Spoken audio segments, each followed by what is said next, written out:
everyone, welcome to my channel. My name is Lizzie. I hope you're doing well, feeling good, and ready for an exciting change of events. I call this a lecture, but I'm not really lecturing you. You don't have to do any of this if you don't want to. I'm just giving you some helpful tips and tricks. And today, we are going to learn how to recognize negative thought patterns in your life and in your own mental capacity, and how to change your mental narrative to live a healthier mental lifestyle. Now, this isn't going to be a cure-all. You know, you still have to do your work, your personal growth, get therapy. However, these are just some personal tips and tricks you can do and work on yourself to help further your therapy process. These are things that I experienced, that I listen to other people in my therapy groups also experience this. I know I'm sticking to the more common themes that we all seem to have in common despite the circumstances of why we need therapy. This is why I recommend therapy groups, because it's so nice to not just focus with people who are like you, but also learning empathy for other situations and learning how it really is a condition of being a human being, and how we scientifically and genetically react to things react to things similar to other people despite the differences of the trauma experience. It's like some of us have just this instinct ingrained in who we are and how we were raised, which in certain cases, a lot of people, like, you could lump people together. You have orphans that have no experience with solid families, and they have their own experience to teach the world. So it's like everybody brings something to the table here. So this is something everybody brought to the table, as in this is something you may experience in your own negative patterns based on and due to your trauma in your life. So I know that was a lot of scientific bumble jumble. It's not going to be like that. I just have to get it out of the way. So I'm going to hold up a thought or a pattern of thinking. I'm going to explain what the pattern is. Then I'm going to do something. Here we go, not being able to talk. Destructive property. Why it's destructive to you mentally and physically in your life. And I'm going to give you a tip on how to fix it. So there's 3 parts to each card, and I have a stack. I'm going to try to go really fast. Let's get into it, shall we? If you have any questions, if you want me to go further into this, please hit me up in the comments below. I will also put my email in the description box below if you want to email me further for any more advice or conversations about what is discussed or what is not discussed, but based on this topic, feel free to do so. Okay. Here's a common thought we all have when we are really in a dark place or lack self-confidence. I am not good enough. This is a thought that you need to set in your mind. Bing, bing, bing, bing, bing, bing, bing, like in Spaceballs with that lady robot. Virgin alert, virgin alert, virgin alert. Instead of that, it's going to be like, oh no alert, oh no alert, oh no. We're not going to, what is this? I don't know. I hope you're laughing. This is the alarm that you need to, like, oh no, hold on a minute, hit the brakes. This is not healthy. You need to recognize this pattern. The thought in yourself, or literally saying it out of your mouth. I am not good enough. Stop. We need to focus on why you think you are not good enough. And don't run from it, and don't try to put a big old rug over it. Face it. This is a red flag thought or expression. Alright. What is the pattern? It is a pattern of depression and anxiety. And depression and anxiety makes you think things that are lies about yourself. Like, I'll just say my own experience. You're fat. Nobody will like you. You're not worthy. No one wants you. That is a negative anxiety, depression, unhealthy thought and pattern. You need that out of your dome as soon as it pops in there. What is the destructive property if you do not fix this? What destruction is it going to have down the road? This, in other words, this lack of mentality that you're not good enough, you're only attracting very, very shitty and toxic lovers that are going to come into your life and rob you and cheat on you and not give a shit about you because you don't give a shit about yourself. You're saying you're not worthy of things. You're not good enough. So you're taking literally the slum because you allowed yourself to think that low of yourself. So that's down the road the destruction that it creates by not fixing this problem and not recognizing it when you have those feelings and doing something about it. So if you don't want to continue to date really shitty and crappy people, you got to hit this head on. You are good enough. I don't care if you have to write it on your mirror or write it everywhere in your car, across your house, so that you see it everywhere your eyeballs turn. Whatever helps you get this out of your head, you need to do it. You are good enough. You are good enough.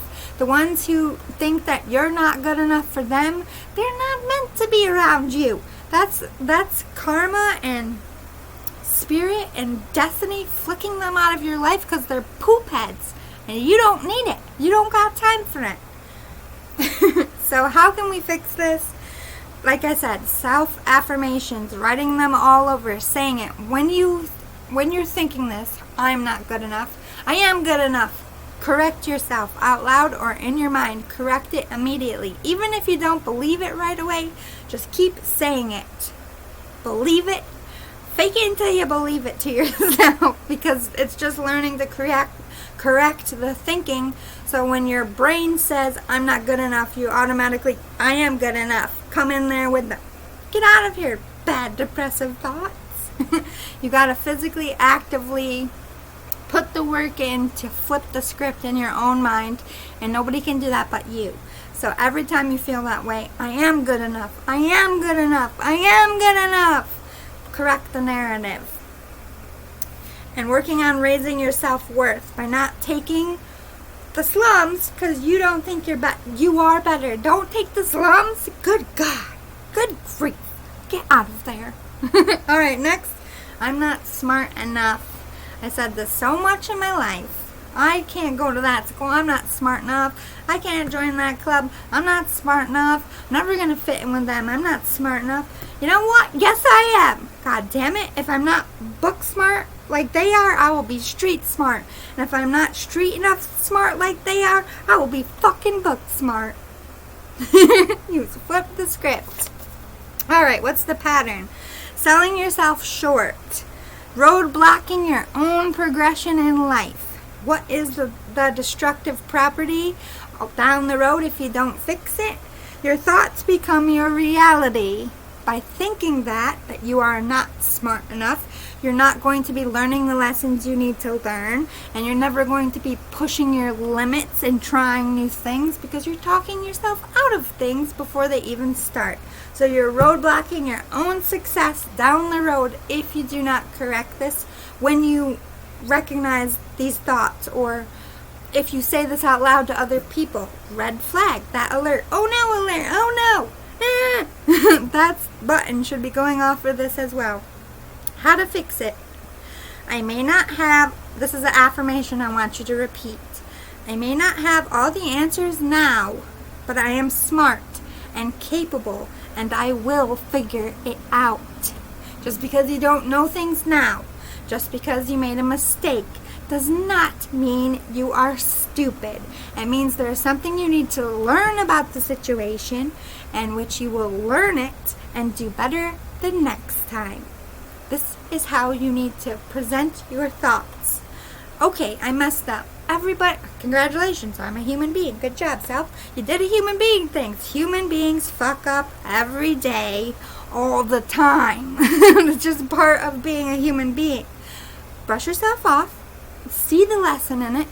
Doesn't mean you're stupid. It means you're learning something. You're evolving as a human being. You're adapting to your world. And good for you for adapting. Alright, let's go on to life is never going to get better.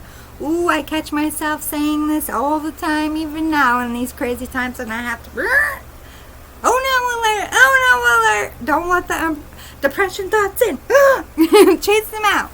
These are things that you need to recognize. What's the pattern? You have no hope and no faith. How can anything grow with no hope or no faith?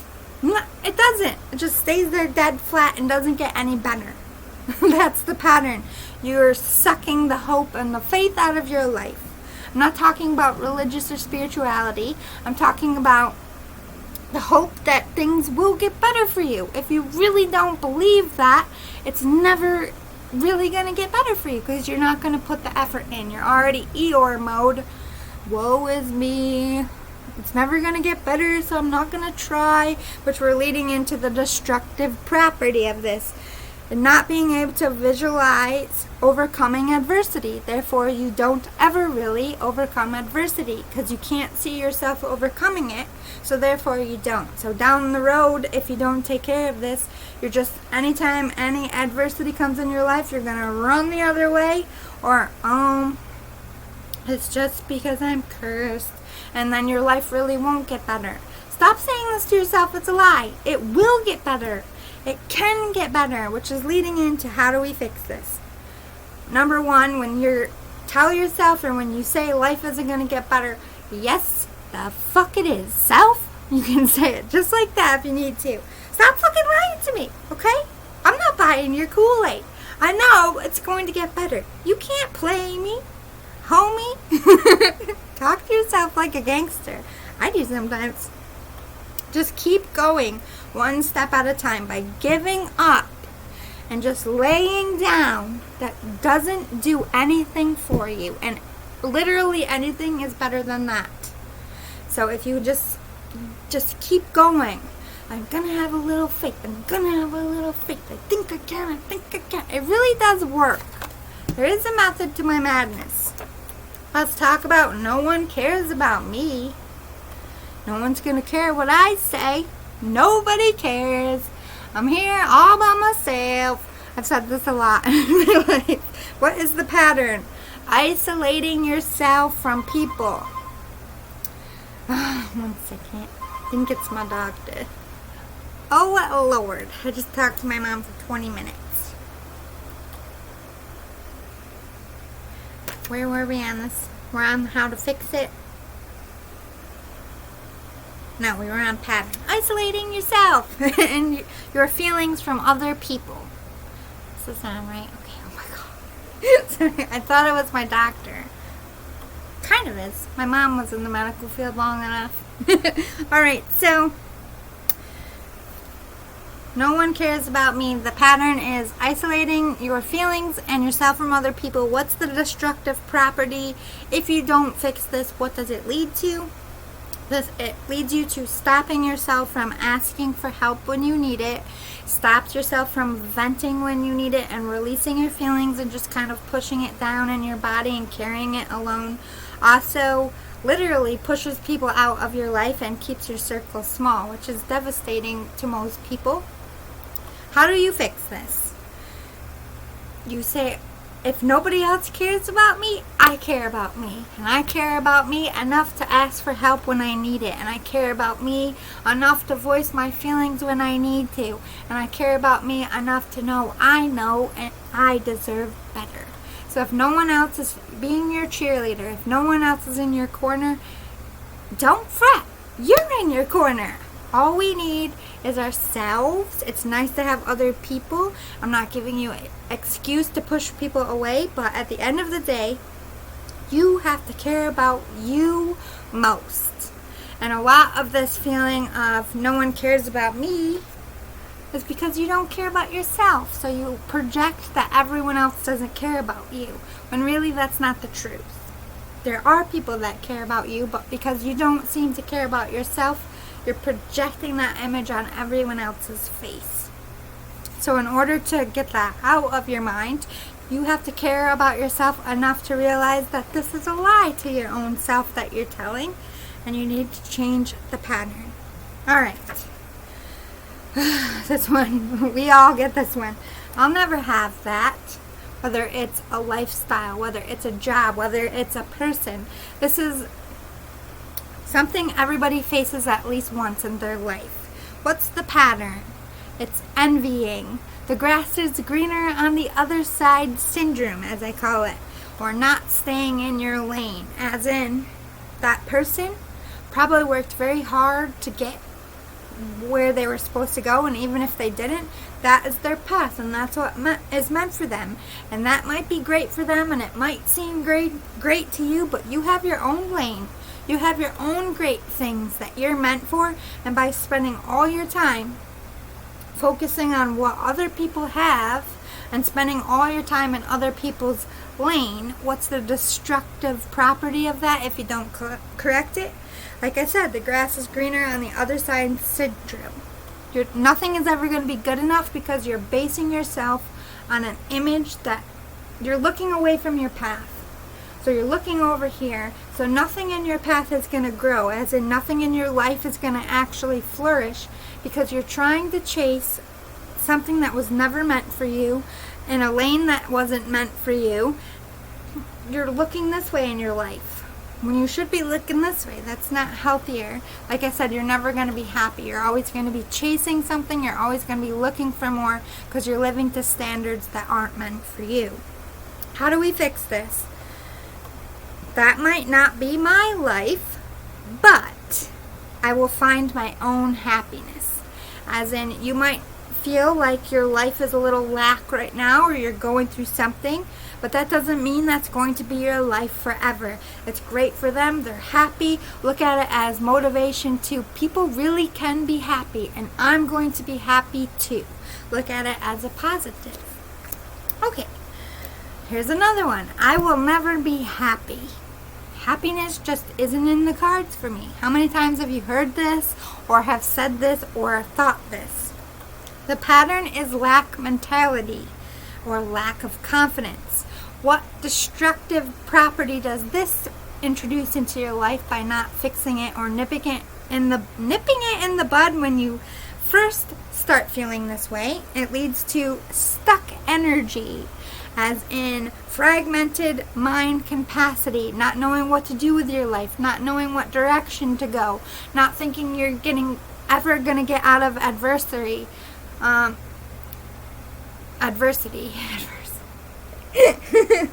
Today, my words, just jumbling them up in there, but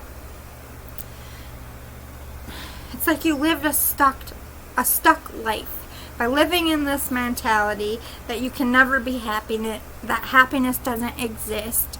You're walking around with like a sourpuss face. You're not welcoming. People don't want to come up and approach you. You look mean. You look miserable. You might actually be miserable. You're just putting off this energy of I don't care about anything or anyone and I'm miserable, which is not your actual truth. You're just hurting, but that's what you project. That's also another destructive property of not nipping this in the butt when you first start feeling it. How do I fix this? This is all positive affirmations today.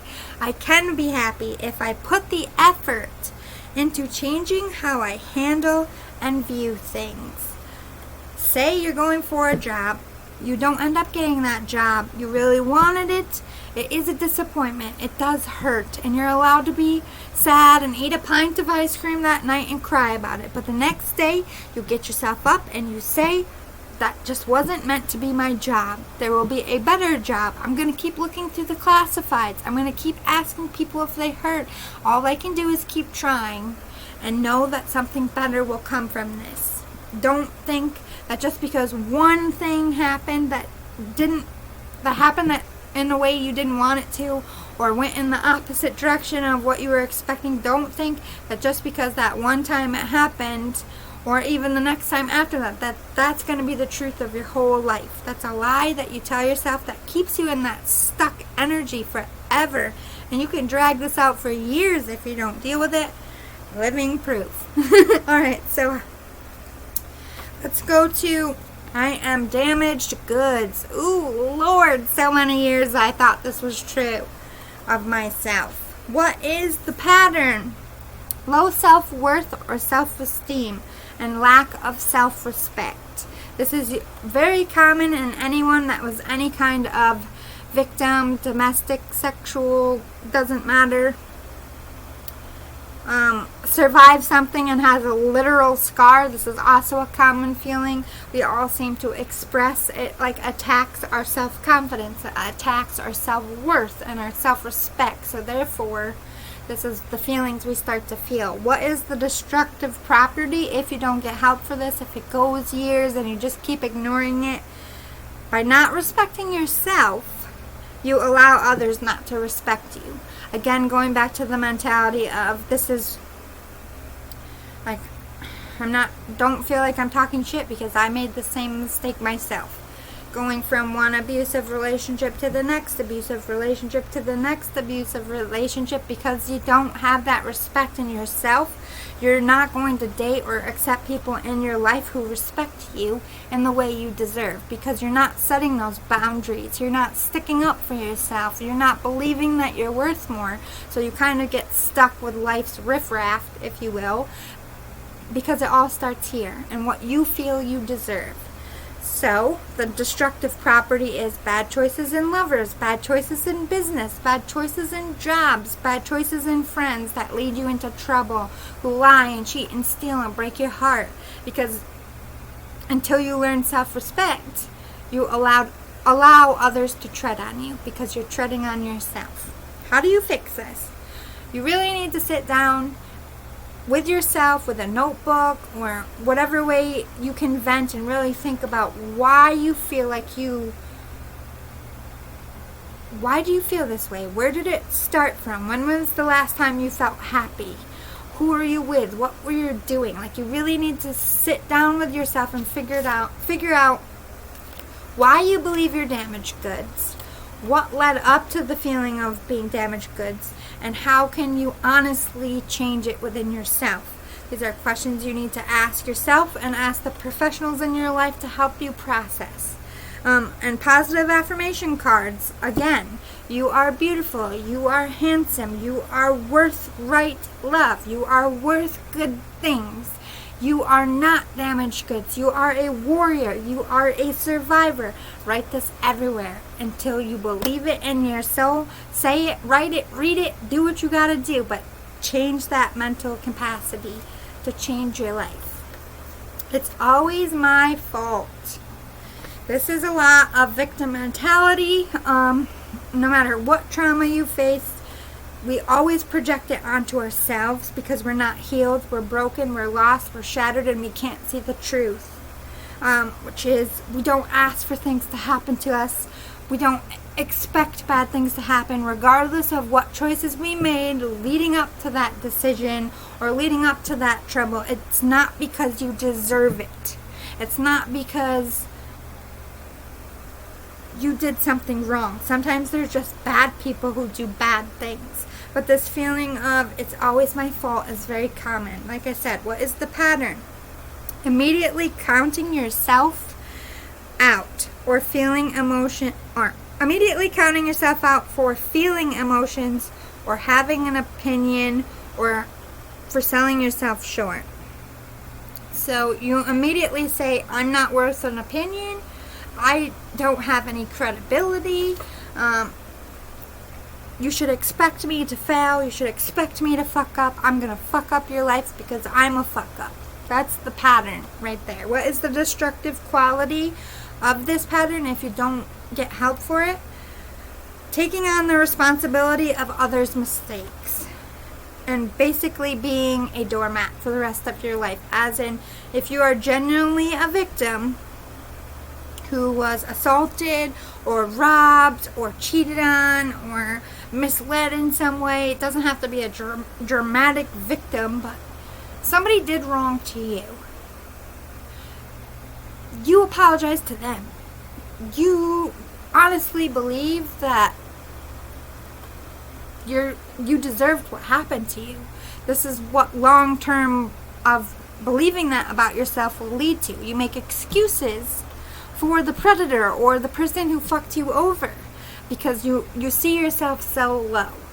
So it's like they get a fucking pass, for everything they did to you, because you don't even recognize in yourself that you should stand up, that you are deserving of a justice, you are deserving of an apology, which comes when you are healed. But when you're broken and you don't fix it, that's what happens. That's where like Stockholm syndrome comes, or from people who stay with abusers for years and years and years, even though everybody tells them to leave. It's because that thought process beats you and beats you and beats you down into that destructive property that you can't, it's really hard to get out of. Really, really hard. So you really need to get some help when these thoughts come, where you're always taking the blame, where you're always feeling like you're the fuck up, where you're always making excuses for everybody else. It's time to see a counselor and to really figure out why you feel this way. Where did this start? Usually probably from your childhood. That's where most of it stems from. Not always though. How do I fix this? Instead of accepting it's your fault, look at their side and their part in it, as if you were a bystander. So say technically, I'm just using this as an example, it doesn't have to be your situation. Say you are in a domestic partnership in your home. You were cooking dinner. They didn't like it, so they threw the fucking plate at you and they beat you and left you on the ground. Now, an unhealthy mind would immediately say, I cooked it too wrong, or I said something that offended them, I deserved it, I provoked it. This is what we're trying to correct. Take yourself out. As difficult as it is, but see it as an outsider would see it. An insane person who's having a temper tantrum and used you as a punching bag. This, by seeing it that way, kicks off that inner rage in you that says, hey, that ain't right. That's the first step to fixing it. It's not my fault this time. If it is your fault, let's get into that. Look at their side or part in it. Then look at yours. If you need to, you can draw a Venn diagram, which is the 3 circles. Pros, cons, and then in the middle there are kind of both pros and cons, or a literal pros and cons. What did they do? What did you do? Write it out. See it if you need to. Weigh it out. If you're wrong, make amends. Be like, listen, I really thought about it. I'm embarrassed, or I'm sorry I did this. That's making it, amends. And move on. Don't keep hating yourself for it just because you fucked up once. Recognizing it and learning from it is part of your growth process. If you acknowledge that it's not your fault, you then have to confront them. It doesn't have to be yelling at you, but like, this is wrong. I'm not going to allow you to brush it under the rug. You hurt me. I'm allowed to feel hurt. I'm allowed to be upset. And I don't want to see you unless you have an apology for what you've done. That's setting a boundary. Step 2. Believing you are, hey, this is wrong. I don't want to do this anymore. Step 2, drawing that boundary. This is how you get yourself out of that destructive property of making excuses or being a doormat. Stand up for yourself as hard as it is. You can do so if you are too uncomfortable to do it at home because they're violent, this is where you would get professional help. Counseling office, or they can report it, or people are around to help you. You can call a police officer to come help you, or I think they usually send the sheriffs if you're trying to get out and they're not letting you out. The police will stay there. They're not going to stay there for you to move all your shit out, but they will stay with you long enough to get what you need and get out, and then you can get an attorney. Like, there are ways to get help if it is unsafe. Don't do it by yourself. Don't set yourself up for that kind of disaster, but get help nonetheless. Alright, let's move on. I'm better off alone. What is the pattern? Hiding behind or shielding yourself, being guarded and stubborn. What is the long-term destructive property of this if you don't get help for it? Pushing people and good things out of your life or self-sabotage. Guilty for most of my life for this one. How do you fix it? I like being alone, but I also like company. I can have room for both in my life. So, if you're somebody who, like me, values their privacy, values quiet time, and just being by themselves, I love my own company. Like not being conceited or jaded, but I just like chilling by myself. I'm definitely a hermit. I'm definitely a Virgo. I will spend hours in my room doing my creative works. I enjoy it, but I also love being social. So this is where you need to break the pattern by not allowing yourself to spend too much time alone and not allowing yourself to get so frustrated that you're around people so much that you feel like you never get time by yourself. It's learning to balance it. If you are somebody who is a hermit, keeps their circle small, there's nothing wrong with that. Just make sure you're not staying in your house for 3 months without talking to anybody. This is the only way to really fix it, is to allow people into your circle, to get out of your comfort zone and be like, you know what, I know I want to run in this situation, I know I just want to be by myself, but I'm going to push myself to have fun and spend time with people and get out of this house for a while. Here's another one. I can't do it. What is the pattern? Lack of motivation and confidence. The destructive long-term property, if you don't fix this, is stopping things before you even try it. Again, selling yourself short. Not going to college when you want to because you're too scared of things. Not going after a person and allowing them to fall in love with someone else. Not going after a job and allowing someone else to take it and then griping about your career for the rest of your life that you hate. That's the long-term pattern of that, by not fixing the mental I can't do it into yes, I can do it. It's going to be hard, it's going to be scary, but I'm just going to keep going and I can do it. It is all self-affirmations. It is dependent upon you actively putting the work in to fix your thoughts and not just saying it and not just saying like, yeah, I really need to fix my thought pattern, but actually saying when I can't do it, yes, I can, self. We can do this. Talk yourself through it. Talk to yourself. I highly promote it. I do it all the time. And fuck people if they think you're weird. I got my shit together. I'm weird, but I got my shit together. Do what you gotta do, people. Here's another one. They would never be with someone like me. The pattern is making excuses to yourself and giving yourself a reason to procrastinate and not put yourself out there. What is the destructive property of this long term? Bullying yourself, holding yourself back in life, aka selling yourself short. How do I fix this? If they don't want me, then they're not my one, and that's okay. So if you put yourself out there and they don't end up wanting you and it doesn't work out, then that's your sign that that wasn't ever your one. Maybe down the road you come back together, maybe you don't. But the one that lights you up, that you are supposed to love, is going to accept you. Okay? That's just common for everybody. Whoever they end up marrying or living with, they obviously like you. So that's just like, okay, not my one. I really wanted it to be that one, but you know, I'm not going to put all my eggs in one basket. I struck out. Maybe next time I won't. And if I do strike out, maybe the next time will be my one. This is about optimism and having a little faith in your life. There's something wrong with me. What is the pattern? Projecting your fears into reality. What is the destructive property of this long term? Giving others the power to say who you are in this world. Because you're projecting your fears of, I'm messed up, I'm a failure, I'm not worthy. That's how the world is going to see you, because that's what you think becomes your reality. I say this all the time. This can physically project to the world that you're not worthy of things when you are. But it has to start in here. You have to believe that within yourself. So how do you fix it? I have flaws, but I am worthy of good things.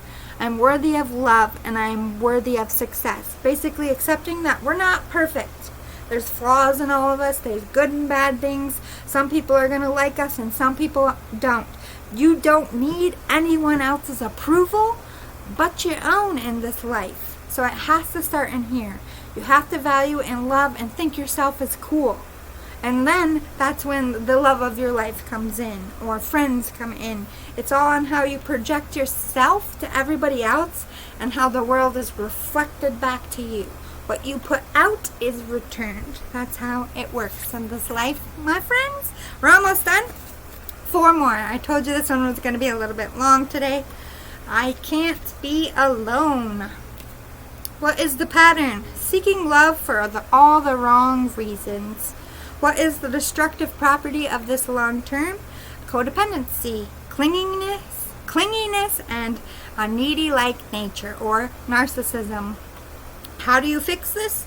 Slowly work your way up to enjoying your own space and company and setting boundaries with people in your life that you have relationships with. As in, if you're somebody who really hates being alone, whether you're with somebody or just having a roommate, the only way to get out of this fear is to slowly ease into it. Like, go to a movie by yourself.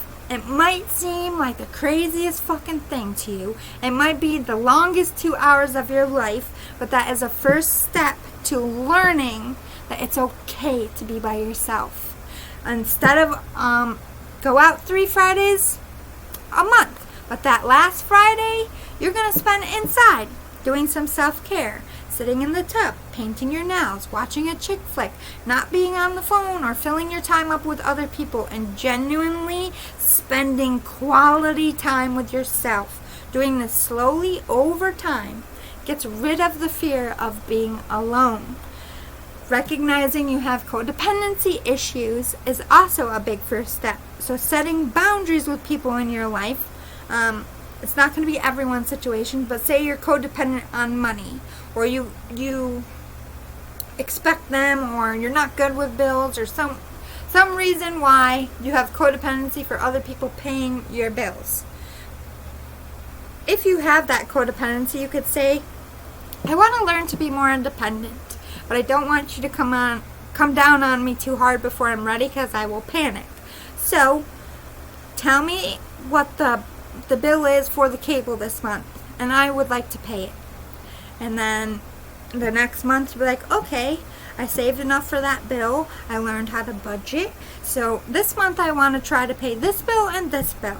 Ease yourself into that independence. It doesn't have to happen overnight, but actively taking steps to get out of this, asking people for help, genuinely being willing to do the work, gets you out of that narcissistic, only worrying about yourself like nature that can also be with the clingy gene, I call it. We're all a little clingy, and it's okay to be clingy when you're like going through something. I'm not saying being clingy is wrong. Clingy is healthy too, having passion, but if you like literally depend on somebody else for your happiness, that's toxic codependency. That's what I'm talking about. I'm not talking like it's okay to hug and snuggle. That's not what I'm talking about. You will recognize what I mean. Alright, I always mess up. What is the pattern? Beating yourself up. Being a freaking bully. What is the destructive property of this if it's not fixed? Expecting failure without putting effort in to stop the pattern. So just accepting defeat without actually trying to not fail. You're just, before you even start, you're like, well, I'm just going to fail, so I'll fail gracefully now at the start line and not at the finish line. That's what it leads to. I've spent most of my life here, so don't feel like I'm talking shit. I'm called myself out many times for this. How do you fix it? Mess ups are just lessons. I'll do better next time. Don't be so hard on yourself for failure, because failure is what makes us better people. Without failure, we don't learn to get our heads out of our butts and become better people. That's just bottom line truth. The hardest failures that fuck us up the most end up making us the most beautiful human beings down the road. because we had to learn a hard-ass fucking lesson. It's like, God, like, don't be a dick. Let me humble your ass for a minute. That's what a lesson is. Take the lesson, recognize everybody nobody makes it through this life without more mistakes than successes. I bet both my boobies on it. You will make more mistakes in your life than all the successes you will have combined, because we need to learn more than we need to succeed. Listen to that. Again, we need to learn more than we succeed. It's all about enriching your soul, not just enriching your life. The two go hand in hand. I don't deserve things. What is the pattern? Poor self-standards and worth. What is the destructive property long-term of this? Denying yourself good things and denying yourself happiness. Not allowing your abundance to come in. Not allowing positive things to come in, because you're like this. You're already blocking it before they even come forward by believing you're not worthy of those things. How do you fix this? I do deserve things. I do deserve respect. And I do deserve happiness. Again, you have to actively work on changing that thought process, even if you have to look in the mirror and say, I deserve things. I'm cool. Like, talk to yourself. Laugh in the mirror. Do what you gotta do. Whatever makes you laugh and helps you get out of this you don't deserve. Yes, you do. I don't give a shit who you are. I don't give a shit how many mistakes you made. You are deserving of second chances. You are deserving of being happy. The pursuit of a life, liberty, and happiness for all. Even if you're not American, I still believe you are born with that life, that right, and you should fight for it. They will never forgive me. What is the pattern? Letting fear and shame stop you. What is the destructive pattern long term from this? Taking yourself away from your abundance. Also, this is a lot of reasons why families just kind of go like this and never come back together. And when they're all like 80 or 90 years old and they're alone in the nursing homes, and they say, hey, what happened to your family? And I don't know, we had a tiff one year and then we never spoke again. Because you're all in that mentality of, they'll never forgive me, so I'm not going to try to make amends. And lives are literally torn over this. Relationships are torn over this. This is something that is unhealthy for everyone involved, regardless of the situation. Whether you're coming together to make amends, to still go your own way, amends needs to be made for all healing and all parties involved. I hope this was helpful. I know it's not like going to help every aspect of your life, but for the majority, these are thoughts and feelings that are destructive that most people have at some point in their life. Acknowledge it. We all have bad thoughts. I'm a spiritual teacher, and every day I gotta bust my ass to keep myself in high vibes. As in, I have to look myself in the mirror and say, you know what? It's not exactly the body you want, but you're fucking fly. You're cool, and if they don't want to hang out with you, they're a poop face. Be weird, be freaky. Own it like a boss, people. I love you all. I hope this was helpful. If you like this, if you want more like this in the future, please vote by smashing the like button below. Talk to me in the comments if you want me to get further in detail about anything you heard or to cover something else along this aspect. Again, hit me up in the comments or go to the description box below and find my email if you want to be a little bit more on the DL about this topic. Anyway, I'll see you all next time. Love and light. Bye, guys.